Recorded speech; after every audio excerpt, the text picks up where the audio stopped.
Hey everyone, happy Wednesday, July 3rd. It's about 9:45 in the morning on the West Coast, and it's time for another market update. Coming to you a day early this week. Normally I do these on Thursdays, but tomorrow is the 4th of July, so I figured I'd get out today. And the markets are a little bit slower this week. It's a shorter week. The markets close tomorrow. They close early today. But even though it's a shorter week, some important data. We got inflation last Friday, and then this week is jobs week. So we know this is really important. The Fed's paying really close attention with inflation progress kind of stalling to the jobs market to see where they go next. So important week. So let's get right into it. Like I said, going back to last week, we got the May PCE. This is the Fed's favorite form of inflation, especially that core number. And it came as expected. Headline was basically flat. Core was up 0.1%, kind of as expected.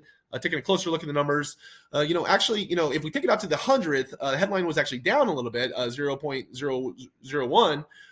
And year over year numbers, this gets reported at 2.6, but in actuality, it's 2.56. So they round up or round down depending on where it's at. Sometimes that comes in our favor, sometimes that works against us. In this case, if these came in a little bit lower, they would have rounded down, and we would have got 2.5 reported instead of 2.6. Shelter still is a headwind. It's coming down, but not as quickly, or it's not reflecting real-time numbers. Real-time numbers are about 3% annual gain in shelter costs. Whereas, according to this report, even though it's coming down, if you take this 0.42 number out over a year, that's basically 5%. So hopefully we get some positive movement in these reports coming up. Chairman Powell from the Fed seems to be aware of that. He made mention of the lag in the shelter. We've been talking about that for a couple of years now, it seems like. So eventually that will catch up, but it's still lagging behind data. And the other thing to take a look at came out of those inflation numbers was personal savings numbers. Personal savings numbers for May were about 3.9%. That's how much money we're saving. As a consumer, people out there.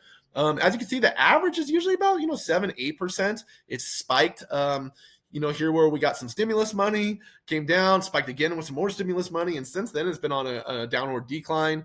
And personal spending is actually dropping too. So between these two, the consumer and retail sales have slowed down the last couple of months. It looks like the consumer is finally slowing down. We don't have any money to save. We aren't spending as much money. Retail sales are down, so that shows a weaker consumer. It shows that we're spending less money. We have less money out there. So hopefully the Fed's paying close attention to that, because a recession, if they keep rates high for too long, that's what we all don't want for sure. Next thing, like I mentioned, is jobs week. So we got the May JOLTS report first off. May JOLTS, that's the job openings report. That came in higher than expected. It jumped from 7.9 to 8.1 million. But keep in mind that they revised last month's down to 7.9 from 8.1. So if it was just the previous reported number, it would have been pretty flat. It's still at low levels. One thing to keep in mind about the JOLTS report, a lot of times, probably not the most accurate number, because now with multiple job postings online, people posting jobs where we can work in multiple states, those get picked up multiple times, depending on how the person posts them. So that kind of inflates those numbers. But taking a look graph style, we can see definitely becoming down over the peak when it was over 12 million in early 2022. Now we're, like I said, 8.1 million. So this is, something to keep an eye on. Some things like this, obviously unemployment claims, which we'll get into in a second, and all the different jobs reports to keep an eye on how that labor market's doing, and what the Fed might do next based on what's happening there. And then today we got June's ADP. So this is private payrolls. This came in a little bit weaker than expected. It's expected to be about 160,000 jobs created. Came in at 150,000 jobs created. Hopefully that plays in our favor for Friday's BLS jobs report. One thing I wanted to highlight, small businesses added 5,000 jobs. Last month, this was a negative 10,000 jobs, whereas the BLS jobs number, that came in at plus 231,000 last month. So with the Friday BLS jobs report, we want to see what it shows there, because there seems to be a big disconnect between these reports. The ADP is going off payrolls. BLS is going off what they use. We've talked about that birth-death model. So they're basically trying to predict how many jobs are created by new businesses opening and how many jobs are lost by old businesses closing. And they don't seem to do a very good job, and that's been really bolstering those numbers. So again, on the ADP number, this came in really low, so it'll be interesting to see what happens on the BLS one. Like I mentioned, BLS is, this is wrong. Tomorrow, it's actually Friday. Tomorrow is Thursday, the 4th of July, market's closed. Friday, we get the BLS jobs report, that old Friday news dump. So right now it's expected to come in about 190,000 jobs created, and unemployment to stay at 4%.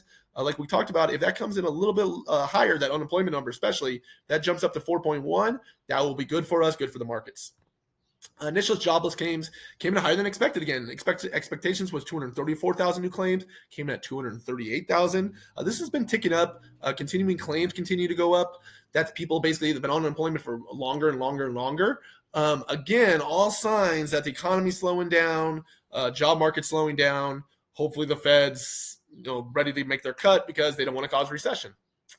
Next thing, we got some miscellaneous stuff. So first, we get the Fed minutes later on today. After I do this video, so be interesting to see from their last meeting what they had to say. Obviously, things have changed in a couple of weeks with different metrics out there, but people always pay close attention to that. We've had a lot of Fed speakers this week, including Chairman Powell. Kind of a hit or miss. Some are positive, some are negative. Markets could have kind of reacted along with that. And the other thing we got this week, which was interesting, the Atlanta Fed came out with their quarter two GDP estimates, and it dropped from 3% gain to 1.7% gain in 1 week. That's a big drop. Again, another sign that everything seems to be pointing in that our economy is slowing down. And we don't want to go into a recession. So generally to avoid that, the Fed would want to cut rates, or if we're already in a recession, that's how they would stimulate the economy. So that's, doesn't seem like a good thing to see less growth, to see more job losses, but for what we want, for the Fed to make some changes and to cut that rate, make mortgage rates come down, stimulate some more activity in the markets, that would require probably some, definitely some economy and labor weakness. Next thing we got, so the average 30-year conventional ticked up a little bit. It actually hasn't updated today. It's been a positive day with that ADP report. So let's just say 7.10. Tomorrow's BLS jobs report could kick it either way. If that comes in another, which it has been pretty bad for us, over the last couple of years, that comes in higher than expected. Unemployment drops unexpectedly. We could see that jump, but if BLS comes in as expected, if it follows suit with the ADP, if we start seeing that, those numbers go, the job creations go down and unemployment go up, we might find ourselves with a 6 in front of it, hopefully. Next thing, so important dates, like I said, BLS Friday. I keep thinking it's Thursday. CPI next week, PCE we get again at the end of July, and then the Fed's next meeting is going to be July 31st. Right now, the markets don't think they're going to cut then, but we get some weaker numbers, we get some good inflation numbers, and we get some good job numbers, along suit. Before then, maybe they do, but right now, everybody's still expecting September. So that's all this week. I hope everybody has a great 4th of July holiday. Be safe. Have fun out there. Let's hope those BLS jobs numbers coming out in our favor, and I'll talk to you guys soon. Have a great week, everybody.